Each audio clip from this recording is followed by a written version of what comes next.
You take the Highland and I'll take the Lowland and I'll be in Scotland for ye. Welcome one and all to the K.O.E Nation for a very special spirit introduction. I am your King of Extreme, Phil K.O.E, joined by my indomitable broadcast partner, the one, the only, the eager Tony G. Like, share, subscribe. So, Tony, you and I have explored many regions of Scotland through its Scotch. We haven't gone there physically, but I think we've supported the economy plenty by just exploring through its varying bottles of Scotch. We've explored the Highlands. Indeed. We've explored the Speysides. Yeah.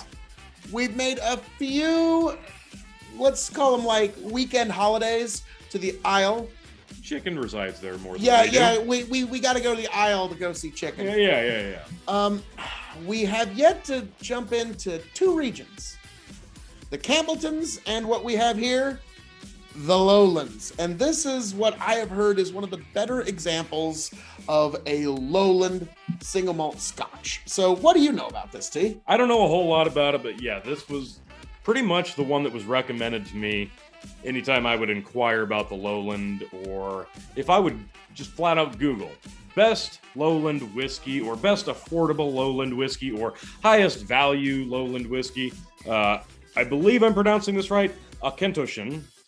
Let's go with that. If I had to guess, because I know in Scottish Gaelic, the second part of the word is the one that they emphasize. Okay. In English, like we know it, we emphasize the first part of the word. They have so it's kind of like Dalmore. So I'm guessing it's Auchentoshan or something like that. Okay. So Auchentoshan. Auchentoshan. Let's go with that. And I'm sure the people at the distillery and this town probably want to kick us. Yeah. And that's fair. But we are reviewing a product, and this is specifically the 12-year offering from Auchentoshan. Oh, that's... And I honestly, like, this one, the 12, the 15, and then there was another variant that wasn't an age statement that came highly recommended, but I came across this one on a Scotch sale, and I'm like, yeah, I gotta have that. I gotta know. I need to start my journey into the Lowland. What better way to do it than the 12? Who better than Scotsman himself, Brian Cox, to tell us how to say it? Because, yeah, he's a Scotsman, and he goes through all the Scotch distilleries, and he says them properly. So perfect. Like, we're going to do it. I figured, we're here. We're here. I'll let you get that open, T. Auchentoshan. Oh. We would have never got that right in 1,000 years. That makes sense. Auchentoshan. Okay. So we now know it's Auchentoshan. So, wow, you learned something. But yeah, like I said, in Gaelic they emphasize the second, so it's Auchentoshan. So that makes sense. You want to read the back of that beautiful box while I pour this? Hey, look. There's a way to pronounce it right there. Now I feel foolish. Auchentoshan. You're holding one of the only triple distilled single malt Scotch whiskeys. We've been crafting Auchentoshan in the city since 1823. Sheesh, Tony, I learned that 10 seconds ago. Get it right, idiot. Now that I'm looking at the description, it feels different. That's too funny. I'm calling Tony stupid for not knowing something I learned 10 seconds ago. So. Auchentoshan in the city since 1823. Let it roll up. It does. It gives you a course in pronouncing it. Auchentoshan. Let it roll off your tongue. That is unlike any nose I've ever encountered. We travel to the world to find the finest wood. With our 12-year-old, we've crafted a mellow single malt, matured in bourbon and sherry casks, and added complexity. The result is a layered and delicate single malt with notes of dry leaves and ginger. If this is peated in a way I would actually kind of like, but this is different. Oh, wow. See what I mean? There's different. A nose there that's super familiar, but I could not in a million years tell you what it is. It's hay after rain. That's pretty good. Like, that was the first thing that hit me. I'm smelling peat, but you're right. I think this is going to be like a sweeted peat. Yeah. Especially if this has sherry influence. Yeah, so there was a sweet, but when I went in, like, there's something here I can't quite put my hand. But so this is the Lowland Auchentoshan. 12 years. Interesting nose. Age statement. Yeah, very interesting. You're right. It's like a grainy, but I feel like there's a rain in, like, a dampness for sure. Like rope that's been left in the rain. Yeah. I agree 100%. That's about the best description you can come up with. Because it's like, a pleasant when nose. I smell this, I just think of being underneath a porch with rain coming down. Like that's the first thought that hits me. Yeah, this smells like it'd be a great rainy day drinker. Now I'm getting some grassy chlorophyll once you get in there deep. Yeah, it's a very earthy nose, but not like dirt and if this is peated, it is not done so in an offensive manner. No, I think so far in the nose, the peat level is not offensive at all. Yeah, it's almost like a burnt wheatgrass. Like it's I don't know how else to put it. Auchentoshan. I'll take Brian Cox's word on it. Auchentoshan. It says. And I'm sure even the way either of us are saying it. Oh, yeah. Auchentoshan. Like, I'm sure they're loving that. So. Old Auchentoshan dooski with the one in the front. Well, if you drink enough of these, you're going to be pronouncing it. Like, I bet that's almost kind of a drinking game in and of itself. Like, can they pronounce it properly when the bottle's past the shoulder? Can they pronounce it properly when it's past the label? Can they pronounce it once you're at the sandy bottom? Well, let me tell you something about Auchentoshan 1-2. It's some really nice stuff. Oh, Tony, stop. You actually somewhere in Scotland, someone's like, ow, ouch. So, all right, let's get into this Lowland and see what all the fuss is about. The Lowlands.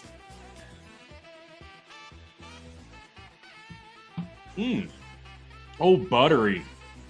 Wow. Mm-hmm. Wow, buttery. There's peat there, but it's light. Like I said, it's not offensive, and it's honeyed somehow. There's a subtle honeyness there, but that peat, that burnt wheat is coming through to me. Which I like. I know this is gonna sound like I don't know how to intimate this, but there's times where you have to burn off a wheat field, and wow. So you just get like that toasted. Yeah, very toasted. Yes. So I'm guessing they got some pretty good bourbon barrels. I was gonna say this. Yeah, this is bourbon reminiscent, but that sherry influence is just drowning out the peat and leaving just enough to remind you it's there. But the sherry I was about to say perfect. The sherry's there. The bourbon and the peat are both just kind of hauntingly off to the back. Yeah. Which for somebody that normally does not like peat. No, I'm not a peat fan. This is some good stuff here. I'm pleasantly surprised. I did not expect it to be like this, but I don't know what I was expecting either. Yeah, excellent nose. Yeah, no, the nose is really nice, and the flavor profile is surprisingly deep.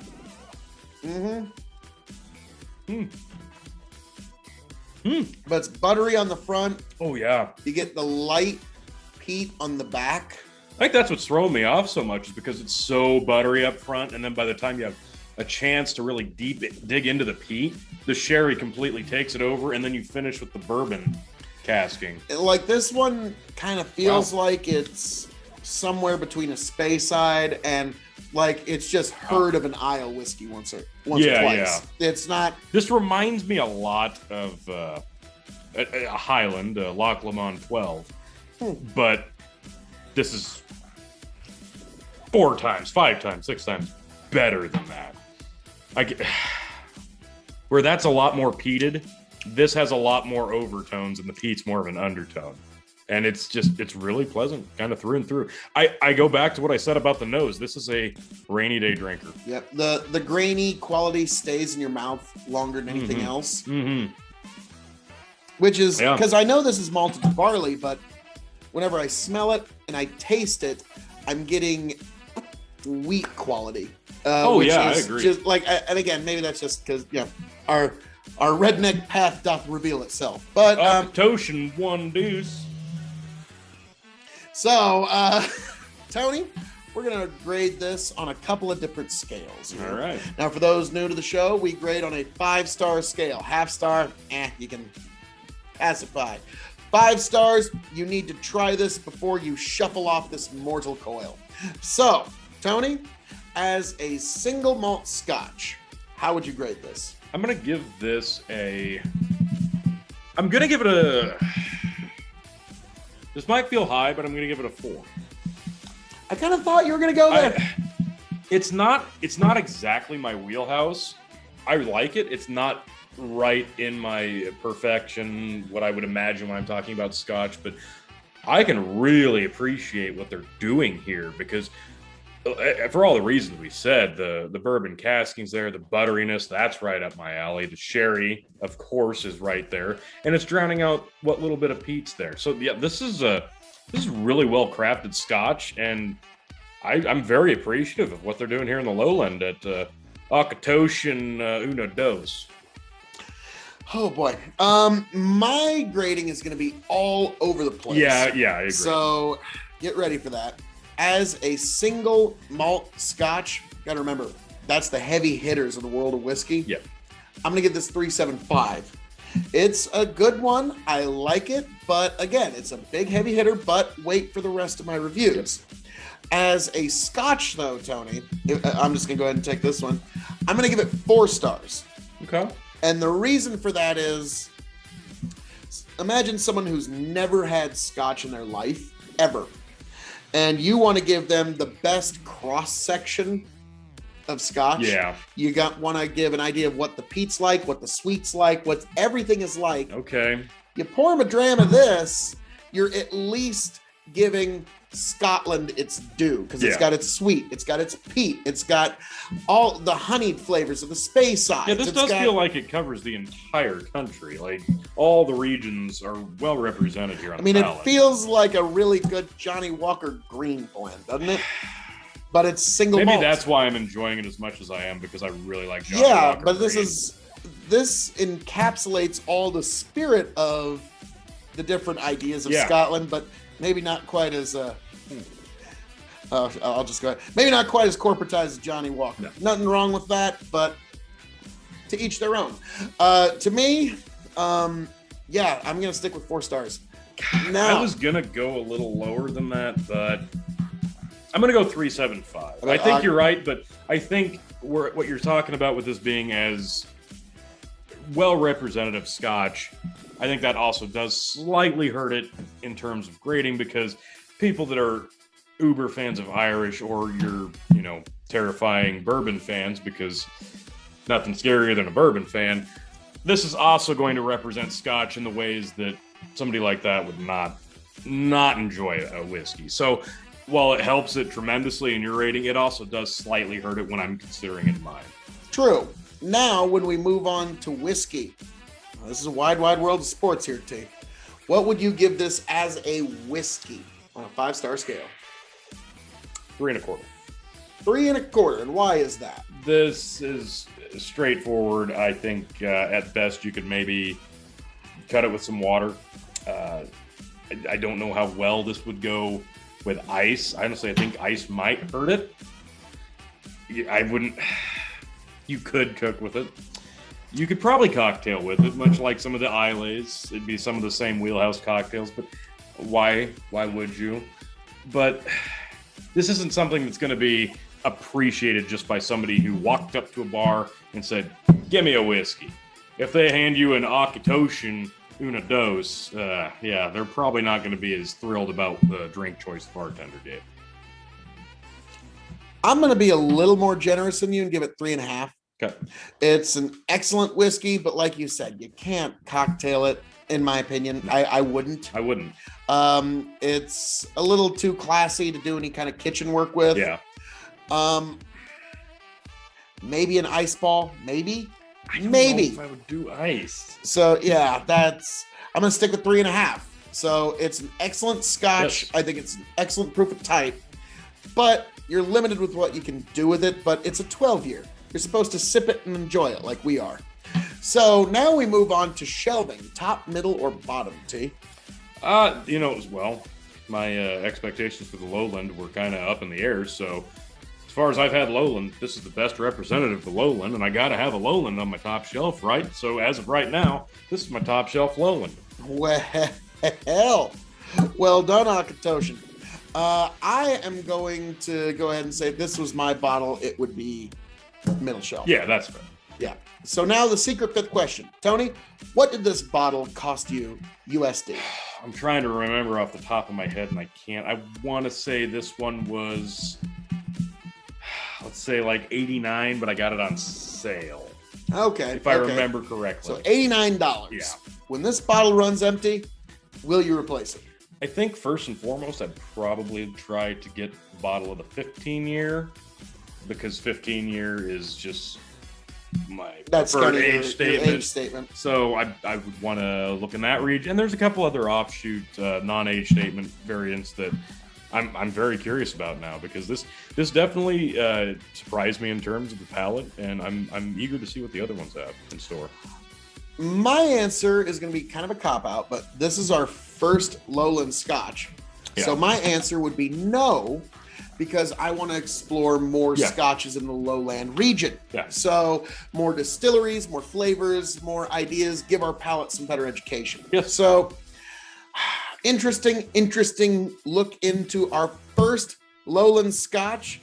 Maybe we'll come back to this distillery at some point, but we got a lot more exploring to do, folks. So Tony, anything you'd like to say to the people? No, this was surprising. Very good.